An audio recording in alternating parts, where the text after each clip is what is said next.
IT man ပြောပြမယ်ဝန်ထမ်းတွေတယောက်အတွက်တယောက်လက်မှတ်ထိုးပေးနေတာဒါမှမဟုတ်ရုံးတက်ချိန်မှတ်တမ်းတွေမမှန်လို့စိတ်ညစ်နေရလားဒါကို biometric time attendance လို့ခေါ်ပါတယ်လက်ဝေးမျက်နှာဒါမှမဟုတ်ကပ်ပြားတွေနဲ့ရုံးတက်စင်းအချိန်ကိုစက္ကန့်မလွဲမှတ်တမ်းတင်ပေးတဲ့စနစ်ပါဝန်ထမ်းတွေရဲ့မှတ်တမ်းတွေကိုစနစ်တကျ data နဲ့စီမံခန့်ခွဲတဲ့အလေ့အကျင့်ရှိရင်ညီလေးတို့လုပ်ငန်းကပိုပြီးစနစ်ကျပြီးအားကောင်းလာမှာပါဒီဆက်တွေကမှတ်တမ်းတွေကို Excel file အဖြစ်အလွယ်တကူထုတ်ပေးနိုင်လို့ HR တွေလာစာတွက်ချက်တဲ့အခါမှာအယမ်းမြန်ဆန်ပြီးအမားယွင်းကင်းစေပါတယ်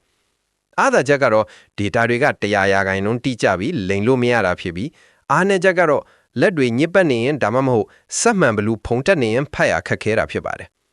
နေ့စဉ်9မိနစ်စာဒီလို ID အခြေခံတွေကိုလေ့လာရင်တစ်နှစ်အတွင်းမှာညီလေးတို့စီမှာတကယ့် senior tech mindset ရလာမှာပါ